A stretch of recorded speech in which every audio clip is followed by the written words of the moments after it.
Hello, everyone. Thank you for being here on time today. We're just going to wait a few seconds to get started to let everybody join. Okay, wonderful. I can see everybody pouring into now.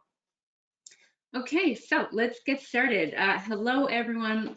Thank you for making the choice to invest in yourself and your practice by joining today's CE accredited financial planning session. This is part one of our deep dive into the 2024 IAFP Symposium Case Study. May the wealth be with you. Throughout this hour, you will have to answer 3 poll questions in order to qualify for the applicable credit for today's session. Shortly after we're done, you will receive communications directly from IAFP. They will be the ones sending out the CE credit for this session. They're aiming to have them out within a week. In addition to your CE credit, for being here live with us today, we will have a special offer which will be shared at the end of the session. My name is Alex Mercer, and I will be your host today. I'm joined by my colleague, Steve Arnott, SNAP's Financial Planning Project Lead, who will provide today's demonstration and run the Q&A. For anyone who doesn't already have it, the Symposium Case Study is available for download under your Handouts tab, and it will also be included in the follow-up email. So in your control panel, you click the arrow beside the word Handouts, and you'll see the PDF download there for you. And before we jump into it, I do want to make sure that you're all hearing me and seeing the screen. Can you send me a quick yes or even a smiley face through your question tab? Just the same way as I explained for your Handouts tab, click the arrow beside the word questions and a window will pop up where you can type send. Wonderful. Melody, Jeremiah, Paula, Jim, Tiffany, so glad to know you're all here with us today and that you can see us and hear us. So Steve and I have our cameras turned on just to say hello. We will now shut them off to give you a full screen view of our presentation. So today is part one of this series. We are going to start with keeping it simple. The objective today is to create the foundation so we're able to do a deeper dive during our second session together when we will build out the full case study for Luke and Mara in November post-symposium. Today, we're going to focus on Ben Skywalker and explore how we can use SNAP to quickly create simple projections and engage younger clients with financial planning, which includes your current clients' adult children. Now, many of you here today already know who we are, but for those of you who do not, SNAP Projections provides transparent, easy to use, and highly flexible financial planning software for Canadian planners and advisors. This product continues to be developed with advisors for advisors. Advisor input and involvement is how we continue to bring what you need to market. If you want to hear from other advisors who are already using SNAP, you can find reviews numerous places online. For example, on Capterra, which is an independent third-party software review site, you will find advisors saying things like none of their clients retire without a SNAP projection, and that the software has become foundational to their firm. As you can see, we're currently sitting at 4.9 out of 5 stars. We have been in market for 10 years, enthusiastically serving the thousands of financial advisors, planners, and investment managers who partner with SNAP to grow their assets under management and increase quality referrals. We are trusted by countless major firms. You're seeing just a few of them on screen now. And we are thrilled to share that SNAP Projections financial planning software is now available in French. The customer support component is still a work in progress, but the software itself is fully functional in the French language. So we have a lot to cover today, so let's get into it.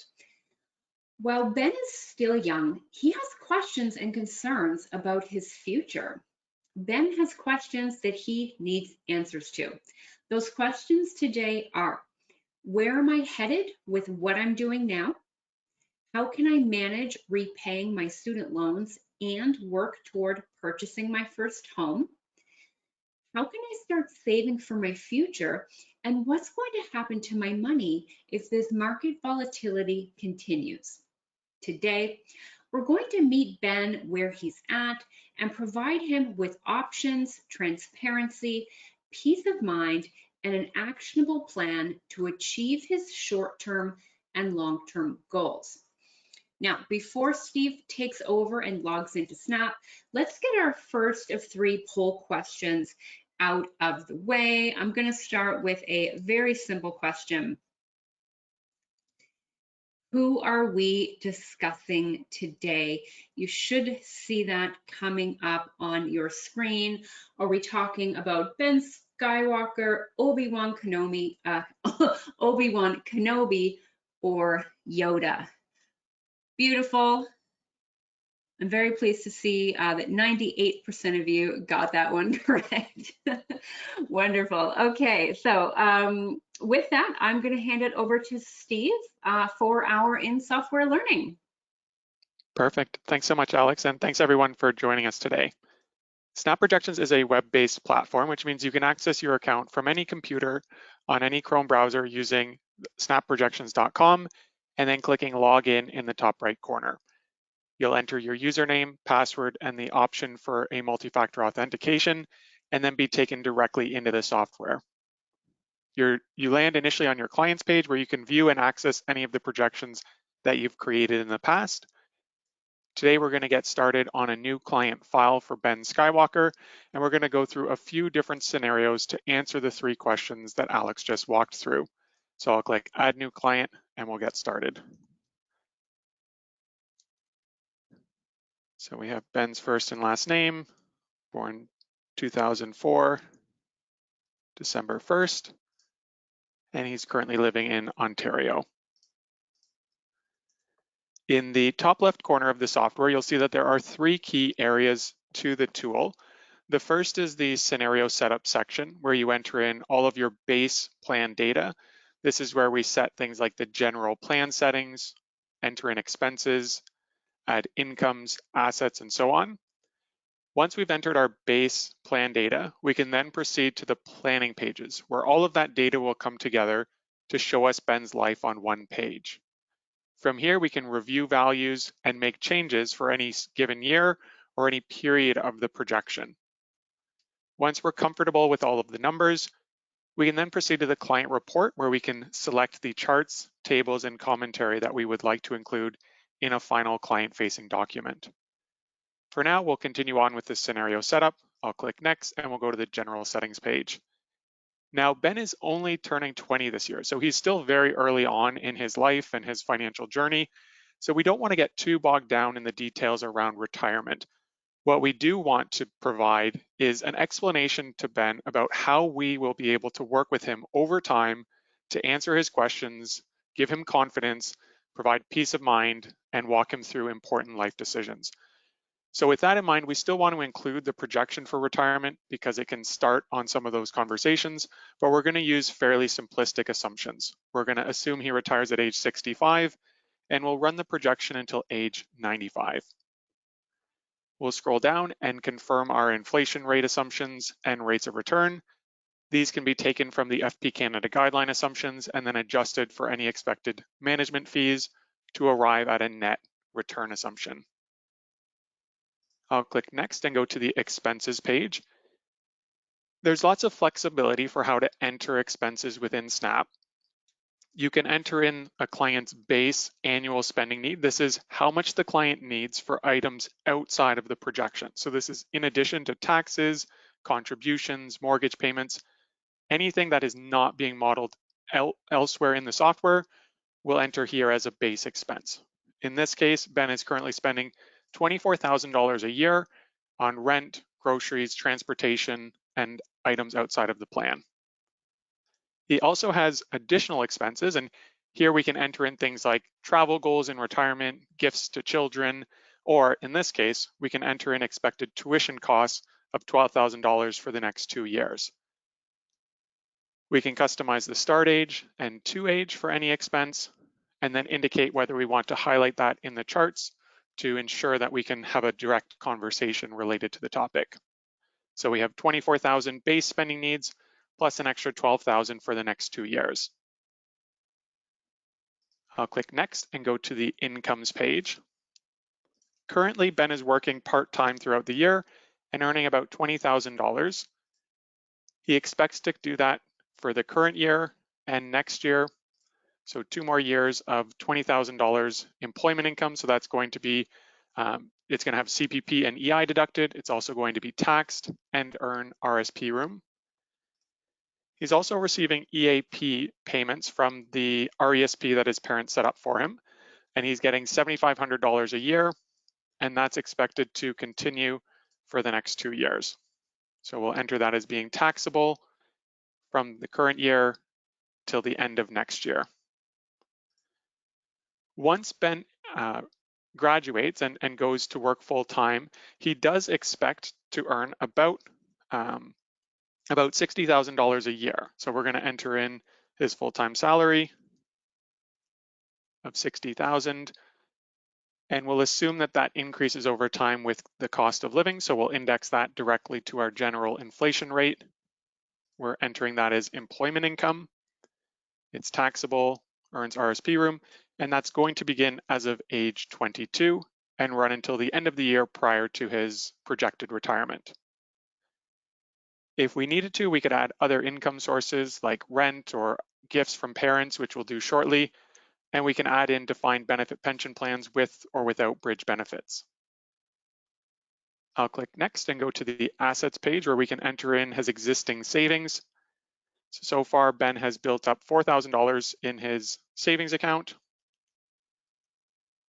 and that's 100% currently in cash. He also has a tax-free savings account with $4,000 in it, and that's in a fixed income product right now, earning 3.5%. So as you'll see, our general rate of return assumptions get pre-populated for each new account that we add, and then we have the ability to customize those values on an account-by-account basis for any period of the projection. So we're going to assume that he'll earn 3.5% on this TFSA for the time being. He also set up a first home savings account last year to start building up contribution room, but he has not yet made a contribution there. So he has zero balance, and that's also going to be invested into a fixed income product at an expected 3.5%. He also has an RSP with $0, and that's expected to be invested on more of a growth 20% fixed income, 80% equity portfolio so that that can grow going into retirement. Now that we've entered his 4 accounts, we can go up to the registered account type tabs in order to customize various settings related to those accounts. So I'll click TFSA, and here we can enter in his carry forward room.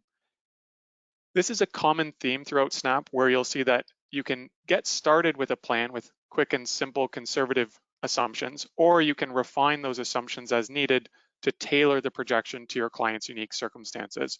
So he has 14,500 of TFSA room and 14,000 of total RSP room. He also has 8,000 of carry forward room because he opened the account last year. So we've made the adjustments for the various registered account types. And now we're ready to go to the next page and enter in his student loan.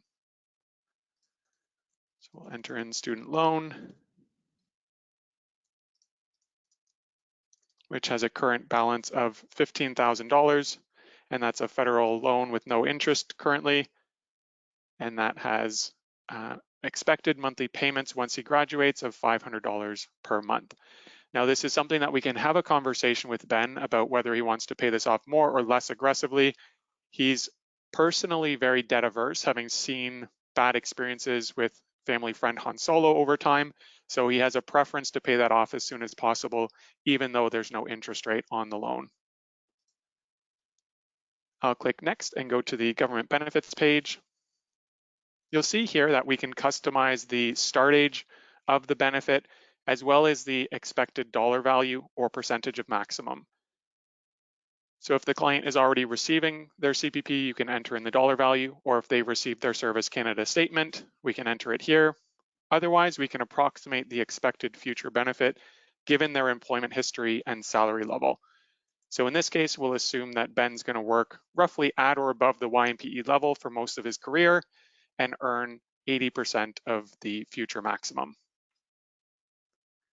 For old age security, we'll leave that with a start age for now of 65 with the full benefit expected. On the left, you'll see that we do have a few other pages available in the scenario setup section. We could add insurance policies, conduct life needs analysis to see if more life insurance would be required. We can add RESPs and customize additional settings related to tax assumptions on non-registered investment income, how surpluses and shortfalls are handled in the plan, any additional tax considerations, enable charitable donations, or add corporations. The only remaining step we're going to take in this section is we're going to go to the income taxes page, and we're going to add in $8,000 per year for the next 4 years related to student tax credits. So we'll enter in the from age of 20 and to age of 23. So this is just going to add an additional $8,000 per year to the federal non-refundable tax credit pool within the software's calculations. These are typically optional.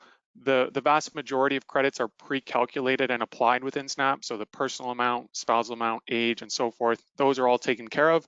This is primarily related to things like student tax credits, disability tax credits, or other unique considerations. Now that we're done with the scenario setup section, we'll click on planning pages to see how all of this information can come together to show us Ben's life on one page.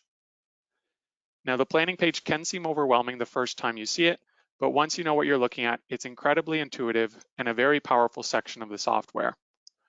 On the left, we have the year and our client's age. Then we have the calculated remaining cash flow available for Ben to allocate towards spending or savings. This is being calculated by SNAP by taking the incomes of employment income and education assistance payments. It's subtracting off CPP and EI, total taxes payable. It's subtracting off the current assumed student loan payments and the tuition cost, and he has currently $7,000 left based off of the default assumptions. Now we'll make a few adjustments to the planning page in order to finalize the plan. The first thing we're going to do is scroll to the right and access the student loan. So instead of starting payments immediately, we're actually going to continue borrowing against that loan for the next 2 years. So he's going to borrow $9,000 this year and next year, and then start repaying it once he's graduated. You'll see once I make a change on the planning page, the Run Scenario button in the top right corner turns red. This just means that I've made a change that has not yet been applied throughout the remainder of the plan. We do this to prevent SNAP from constantly recalculating on you while you're working. This way you can make as many changes as you want, then click Run Scenario and see the updates as a result of those changes. So now going back to the student loan, you'll see I'm borrowing for 2 more years. We get up to a total balance of $33,000, and then we pay that off over the next 6.5 years, or 6 years. Going back to the calculated cash flow, you'll see that SNAP has automatically adjusted how much would be available now that we're no longer paying towards the student loan and we're actually borrowing from it. Now, instead of having SNAP calculate the total spending, we can also choose to set our target spending that we entered initially. So you'll remember that we originally set our spending to $24,000 per year. And as a default conservative assumption, SNAP begins that assumption as of retirement. So at age 65, you can see that our target spending of $24,000 a year is being applied to the plan. If we want to begin that immediately, we can just click on the start age as of the first year of the plan, run the scenario, and that's going to update and enter in our target spending. As a result of that target, Snap is automatically going to control the cash flow, and we can see it's making small withdrawals from the savings account to top up all other income sources and reach the needed goal. So we've now adjusted the plan and we're ready to answer the first question that Ben came to us with. So going back to his list of questions, he's wondering where he's headed now given his current circumstances. So we've modeled his incomes, his debt, his assets.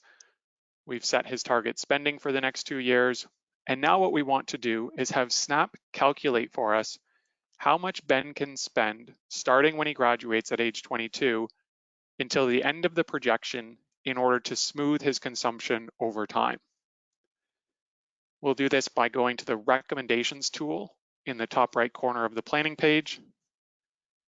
We're going to set the sustainable spending calculation to begin at age 22 by clicking on the blue dollar or the blue age here.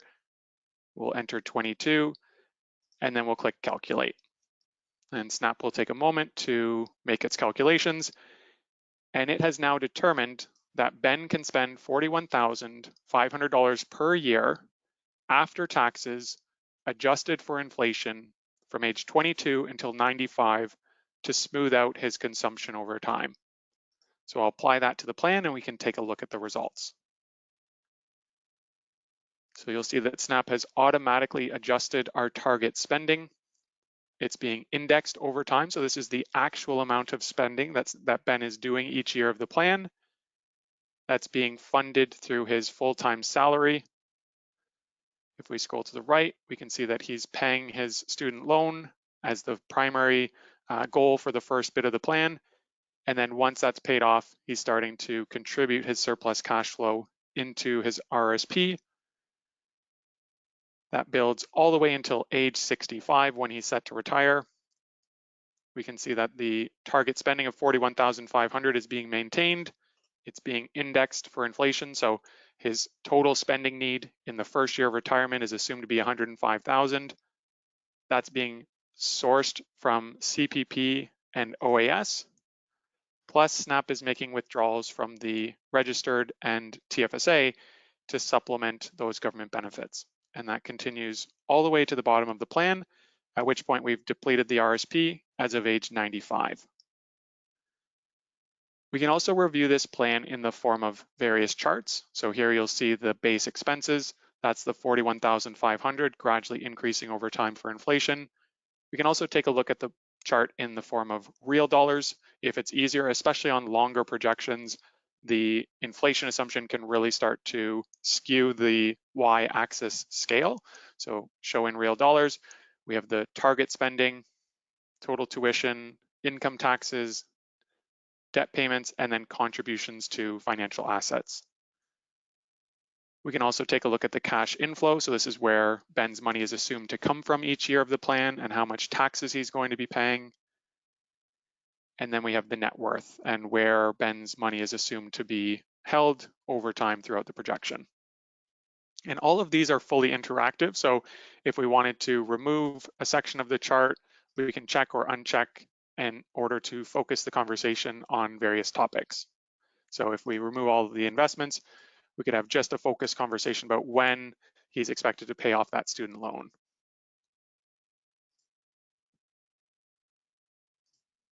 Coming back to the projection, we're now ready to move on to the next question. So we're going to update the title of this plan. So this one was really focused on giving Ben a sense of where he's headed without any major assumptions or changes going forward.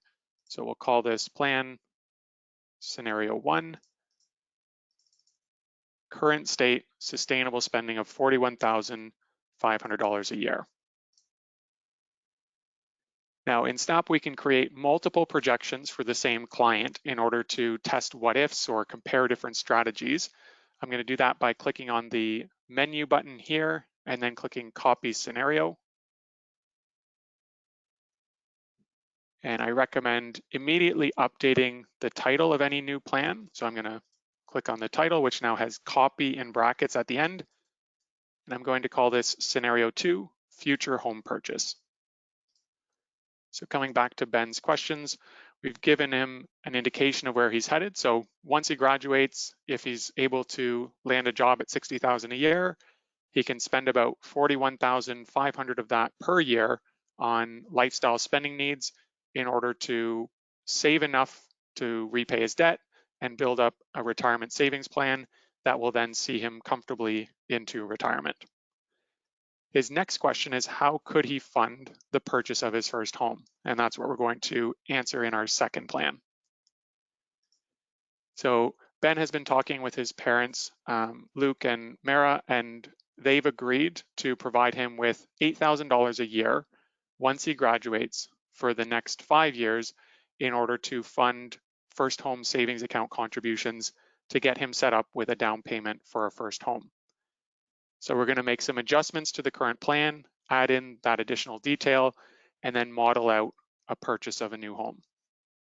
The first step is to go back into our scenario setup section and click on the incomes page. We're going to add in a new income called First Home Savings Account Gift. That will be $8,000 a year with no changes over time for inflation. It'll be a non-taxable gift, and that will run from age 22 until 26. Ben also wants to make an assumption in this plan that his salary will increase once he's got a bit more experience in industry and done a few more courses and credits. So he's going to add a new income called career role of $90,000, adjusted over time for inflation. That's going to begin at age 27 and run until he retires. So the last thing we need to do is for the full-time salary assumption of $60K, we're going to end that as of age 26. So he's gradually ramping up. He's making $20,000 part-time income for 20 to 21. Then from 22 to 26, he's at $60K. And then from 27 onwards, he's at $90K adjusted for inflation. Now that we've added these additional income components, we'll go back to the planning page in order to make contributions to the first home savings account. So you'll see the gradual increase to his salaries here. And then we have the EAP and first home savings account gifts there. I'm going to scroll to the first home savings account and enter in a contribution of $8,000 and continue that down until age 26. So we have 5 years of contributions. Once again, you'll see that the red run scenario comes up. I'll click on that and Snap will recalculate everything. So now we have about $43,000 available at the end of our age 26 year, and that can be used for a down payment on a first home. The next step is to add the home purchase, and we do that by going to Scenario Setup and then Assets. And below the Financial Assets section, we can go to the Real Assets and click Add Real Asset. And we'll enter in first home, a value of $450,000, and a future purchase age of 27. Now, in addition to setting the future year, you can also customize the exact date of the transaction if you want to adjust assumptions within the plan. So we're going to assume age 27. We'll go back up to the financial assets section, and under the first home savings account, this is an optional step, but one that can save us time later. We're going to link the first home to the first home savings account so that Snap knows to automatically make a qualifying withdrawal as of the year of the transaction and apply that towards the cash flow need in the year. So now that we've adjusted everything on the assets page, we'll go to the debts page and enter in a new mortgage. So he's going to borrow the difference between the $450,000 purchase and the down payment. So he's going to need a mortgage of $410,000 with an assumed interest rate of 4.4%, monthly payments of $2,250, and we'll link that to the home purchase so that if he sells the home at any time in the plan prior to the mortgage being repaid, Snap will automatically pay off the mortgage at the same time. The last step is to ensure that we enter a future start age so that SNAP knows that this is not an existing mortgage. They're going to receive the net proceeds of $410,000 in the year that he makes the home purchase. So now that we've modeled out the assets and debts, we can go back to the planning page and review the results of our adjustments. So I'll go all the way to the right. We can see now that SNAP is making a qualifying withdrawal from the first home savings account. It's purchasing a home for $450,000. It's taking out a mortgage of $410,000 and then starting to repay that mortgage within the plan. As we scroll down, we can see that the mortgage eventually gets repaid. The home continues to increase at our set appreciation rate, which defaults to inflation. And the amount of RSP contributions has now increased because we've also increased his salary assumption related to a new career role. So at the age of 27, it's likely that Ben will have some additional costs related to the new purchase. So, things like property taxes, home maintenance. He will get rid of his need to rent, so there will be an adjustment overall. But we're going to assume that he'll want to spend $45,000 a year on items outside of the projection from age 27 forward in the plan. So I'll adjust that target spending and click Run Scenario. We're also going to review the plan to see if there are any other adjustments that we can make to help Ben get the most from his money over time. So some critical sections are the marginal and effective tax rates. So here we can see, while he's contributing to the first home savings account and still working at the 60K salary role, he has a very low marginal rate.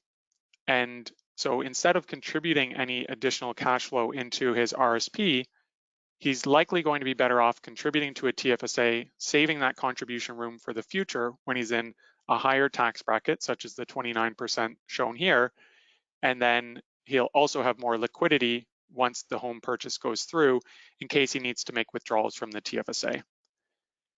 So I can change the accumulation and decumulation logic in SNAP quite quickly. I'll go to the financial assets section and click on the teal blue box to turn on the cash flow management order columns.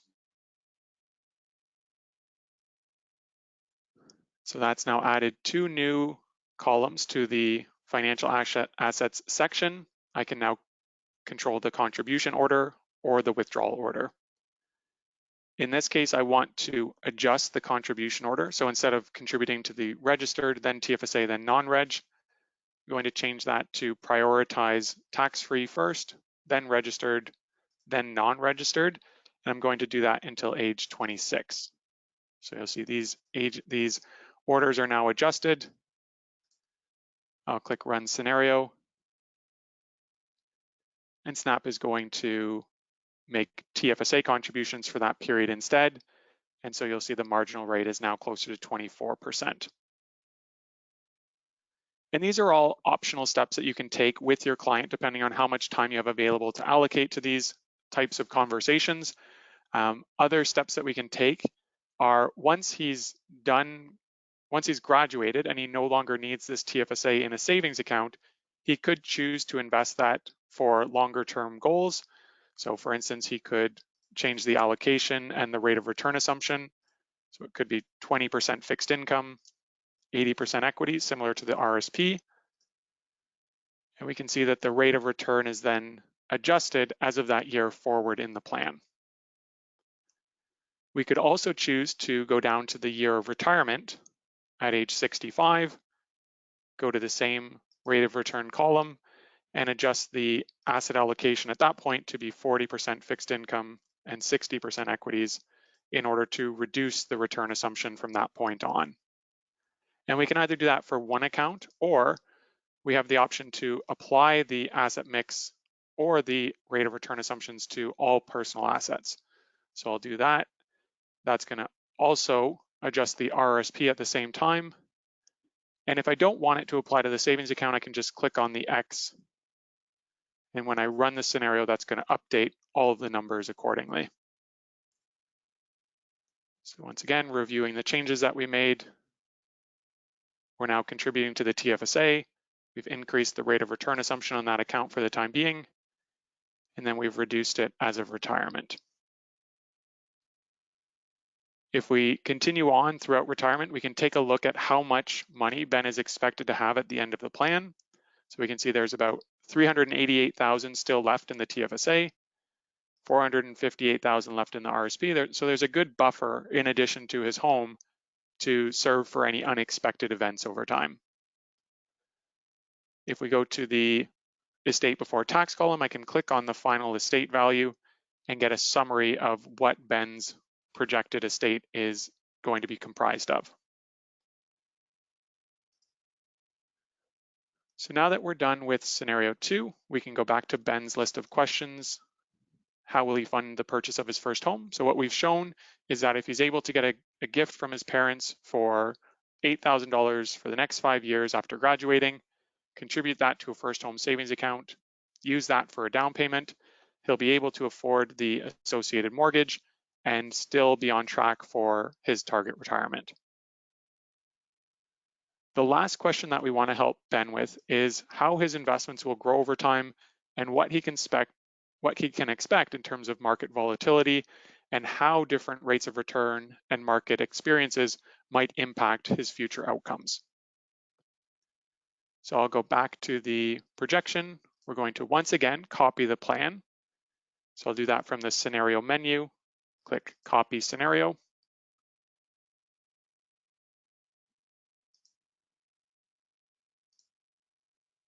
And I'll update the title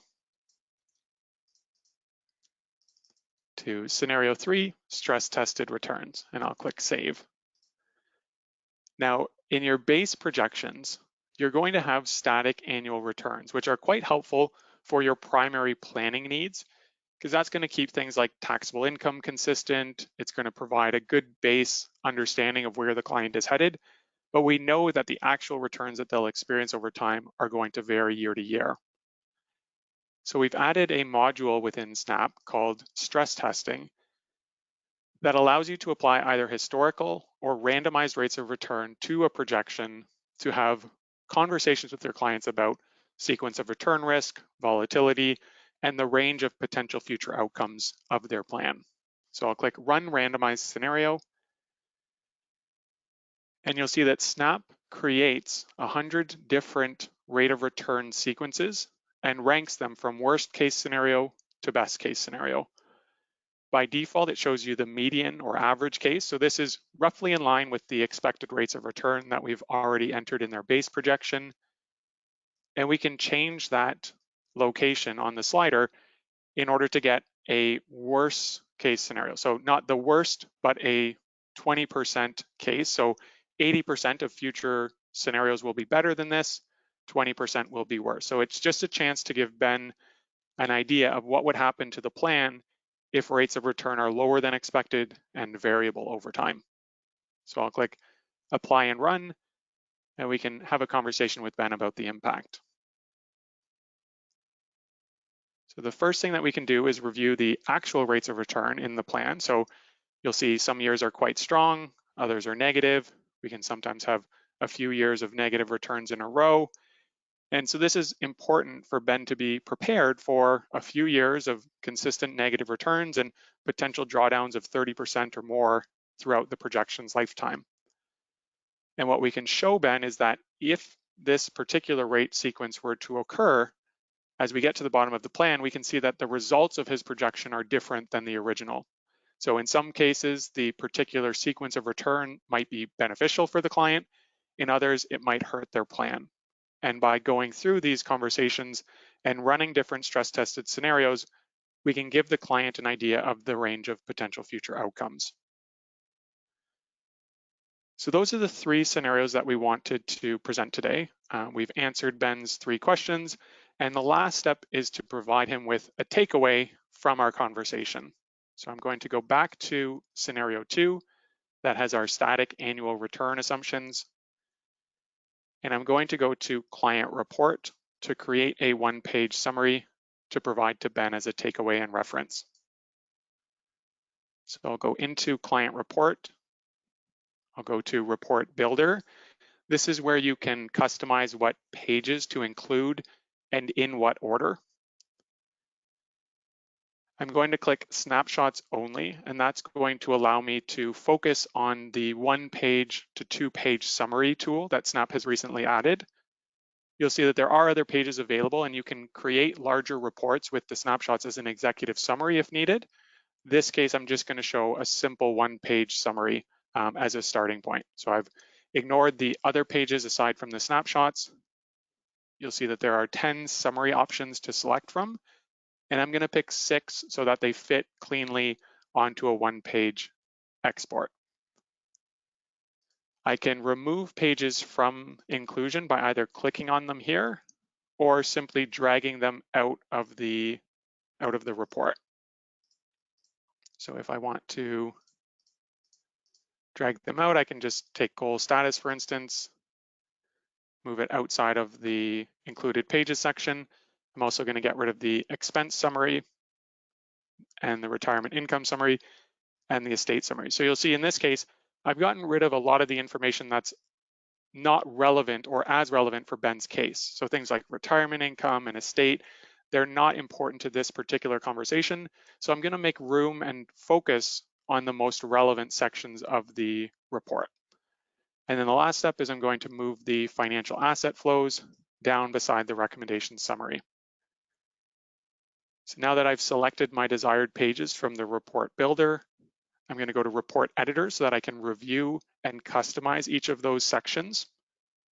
So I'll click Goal Summary here.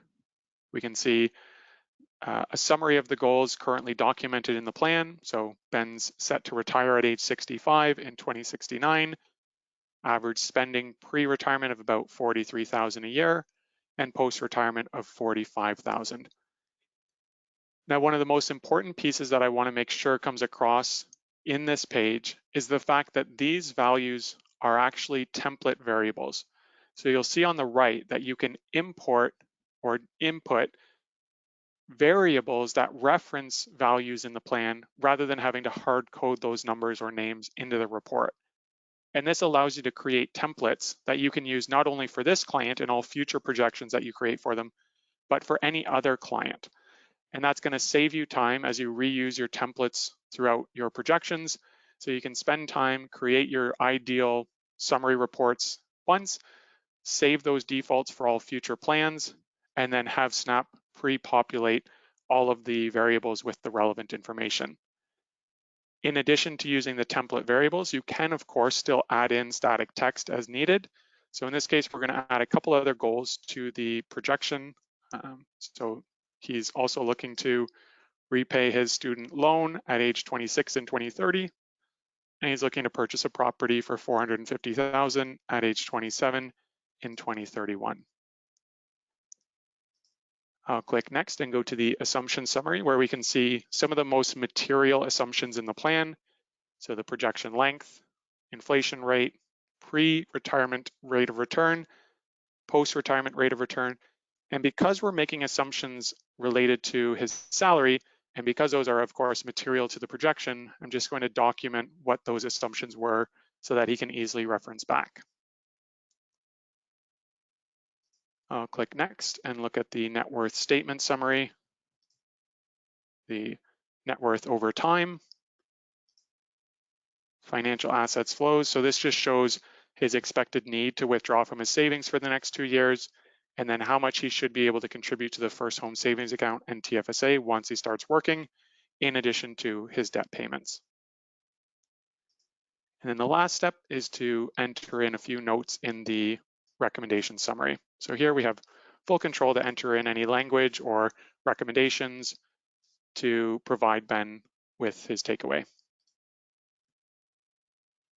And now that we're done customizing in the report editor, we'll click Report Preview to see the results. So here we have one clean page that Ben can reference back to. We can see the assumptions in the plan, the goals, how much he's starting with, what he's projected to have over time, what he should be doing with his savings in terms of withdrawals and deposits. and then letting him know that we'll be here to help answer any questions that he has over time, and that we have the resources available to provide informed recommendations. We can then generate the PDF, download the file, and share that with Ben as a takeaway. So we've been able to answer Ben's 3 questions and give him a takeaway summary of the conversation. We have had to move fairly quickly through the software today to show the various capabilities. There are lots of other tools available that we outline in more detail in our help site. So the second that you sign up for a free trial or any time that you access the software, you can go to our help site, go to Help Center. You can access previous webinars that we've done similar to today's, and we document what those key topics are. So whether it's helping your clients get more money out of their retirement assets or creating quick and simple projections, there's always a topic that may be of interest. Or you can search for key terms like inheritance and find articles on how to enter that into a plan. If you ever have questions, you can reach out directly to our support team at our toll-free number or send us an email directly, and we'll be happy to help answer questions on a one-on-one basis, set up a screen sharing time in order to make sure that you're confident using the software. With that, I'm going to pass it back over to Alex to walk us through a few next steps, and then we're going to open up for questions. Wonderful, Steve. Thank you so much. So, as Steve just said, we have covered a lot this hour, but we are here to address any and all questions in just a few minutes. So let's pause here for a moment and do our second of 3 poll questions for your CE credit. I'm launching that now. You should see it pop up on your screen. So what is a big purchase that we've been exploring? Are we looking at Ben purchasing his first home? Did he want to buy a new spacecraft? Or was he looking to invest in Boba Fett's new business? All right, I'll give you a few more seconds to get all your answers in. Wonderful. Very pleased to see 100% of you are correct here. Oh, we've got one there for the spacecraft. Okay, wonderful. So I'm going to close this in just a few seconds. Thank you so much, everyone. And there's going to be one more question coming up here in just a few minutes. So you all saw at the beginning that we do have a special offer for those of you here with us today. All live event attendees who register for a free trial of Snap Projections financial planning software within the next hour will be entered into the draw to win Snap's dedicated onboarding and training package, a $500 value. You'll receive a 60-minute personalized strategy session, plus be provided with a dedicated support person for 30 days. This means you'll have priority support from a member of our customer success team who will maintain a relationship with you as you learn the program. To start your free trial and have instant access to the software and be entered into the draw, you're going to visit snapprojections.com. You can scan the QR code on your screen there, and that will take you directly to this page. I'm also going to send the link in the chat now, so you can click that, and that'll take you to this page as well. Click on the link or scan the QR code before the session ends, just so that you have it available. On our pricing page, you'll see that there are 2 plans for you to choose from as an independent advisor. The advisor business plan is the plan you want if you'd like access to the corporate module. Stress testing is the only add-on, but it's free during your free trial, so make sure you enable that right away. And a quick reminder to our existing Snap users who are here today, thank you for being here with us. A reminder that you can be earning free months of Snap when you send referrals our way. A referred advisor gets 50% off their first month of Snap, and the referring advisor gets an entire free month of service if the person they send our way becomes a paying user. There's no limit on how many times you can do this. We have created a new referrals page that you can access from within your Snap account to make it even easier to leverage this program. So our last item before we move to the Q&A is our third and final poll question. You should see that launch on your screen now. Did Ben leverage the First Home Savings Account, the FHSA, in order to support reaching his goal? So I'll give you guys a few more seconds. We're about halfway there now for everyone having got that in. So did we use the FHSA in our planning today for Ben? A few more seconds. And while you all are finishing this up, if there's any questions you would like us to cover in the Q&A, please send those in through your question tab now. So I'm going to close this poll. It looks like nearly everybody has voted. So thank you so much for your participation here, everybody. And we are going to jump into the Q&A. So really great question that we got during the session, Steve, is what about clients that are worried about future mortgage rates? Can we compare scenarios to show what payments would look like based on different interest rates, much like what young Canadians have been experiencing these last few years? Absolutely, and yes, that's becoming more and more of a conversation, especially as mortgages come up for renewal at much higher rates than people were paying before. They either want to know what will their cash flow look like, or should they be paying off a lump sum of the mortgage in order to reduce those future cash flow implications. So what you can do is you can copy any of your projections that have the current mortgage modeled, and we could adjust the title. It's always helpful to keep these documented so that you know what you're looking at. And so what we could do is take a look at what the impact would be to the plan if we had, say, a 6% mortgage rate on that new mortgage. So if I go back into the projection, what will happen after the new home purchase, we can see that our mortgage payments are now 27, so what we would need to do is, of course, recalculate or adjust the we would need to recalculate the monthly mortgage payments. Oh, sorry, it's just the interest rate. So we would likely pay closer to 2,800. And we are in the process of updating the debt module to be able to quickly enter in an amortization period and have the monthly value updated. For now, you'll just need to make that adjustment manually. So if we update the monthly payment, we can now see that there would be shortfalls in the plan because there's not enough cash flow to make those higher payments while still covering all of the other projected expenses. So what we could do is have Snap calculate what we would need to reduce the household spending to in order to avoid the shortfalls that are showing in the plan. So here we have total shortfall of $6,000 per year related to the higher mortgage payments caused by the higher interest rate. So we could have Snap calculate the sustainable spending starting at age 27.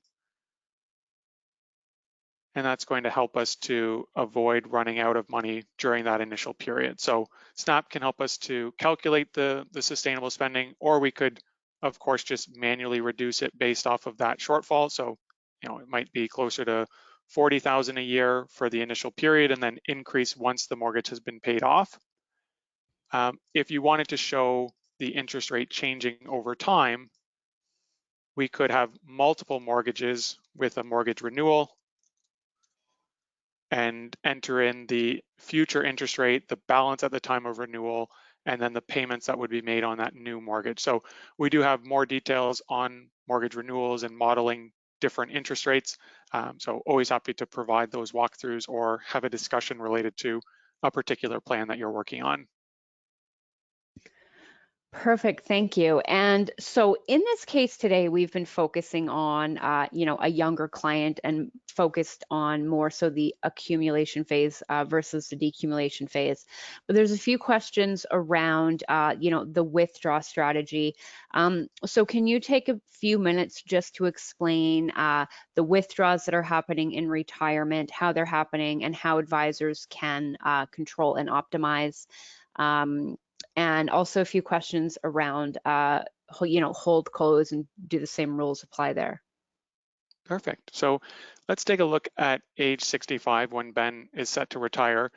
Right now, the software is fairly limited in what options it has available to withdraw because the vast majority of Ben's savings have been made into a registered account. That's where Snap is primarily withdrawing from. I'm just going to make a few adjustments to the plan to give us a bit more of a reflection of what other client cases might look like. So if he had a large savings balance today, and if he had more TFSA money, then what would happen at retirement is Snap is going to create an efficient withdrawal strategy, pulling money from a combination of non-reg and then TFSA, and then eventually registered money following a tax deferral strategy. So that's the default logic in Snap, is to withdraw non-registered, then TFSA, and then registered money. We could adjust that directly here by clicking on the order and running an alternate option. So registered, then non-reg, then TFSA last if we wanted to try and wind down more of the registered accounts prior to a specific date. Or we could also convert the RSP into a RIF and start taking out the annual minimum to supplement the non-reg and TFSA.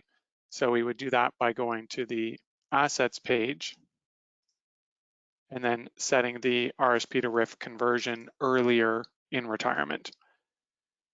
And that would result in a blending of taxable and non-taxable withdrawals for the first period of retirement. So now at age 65, we can see that the software is taking the minimum required out of the registered account. It's topping up the TFSA, and then eventually starting to withdraw from the non-reg. So you can control the decumulation strategy in quite a few different ways. The final option that we haven't discussed yet is through direct overrides. So if you wanted to top up the full TFSA value, you could enter in $7,000 a year, copy that down, and then that is going to force contributions, or you could force withdrawals from the non-registered account. So lots of flexibility for decumulation strategies, and we have a webinar that goes more in depth on both the functionality in Snap and some recent research from FP Canada on the topic of retirement decumulation. Wonderful, Steve, thank you. And just one more quick question on the hold code that has come in as you're doing that. Can we control the timing of when we start to draw dividends from the hold code during retirement? Yes, sorry, that was part of the original question. So yes, you can add a corporation to Snap, and that can model both an operating business and a holding company. And you have full control over the timing and amounts of dividend distribution. So you could model winding up the corporation as the first source in retirement, or you could leave everything in the corporation until they've depleted all of their personal assets. So you have full control to model corporate dividends. And that's also being further integrated into some of the automated calculations in Snap to help with that process. Beautiful, thank you. Okay, well, everybody, we just have a moment left in our hour here together, so we will be respectful of everybody's time and wrap this up. This has been a ton of information sharing today, so I hope everyone has got a lot out of this hour. If your question wasn't answered live, I will follow up with you via email. Thank you so much for being here with us today, and I hope this has been a valuable session for all of you. Please enjoy the rest of your day, and I will be sending out a follow-up email in just a few minutes. Talk to you soon. Bye for now.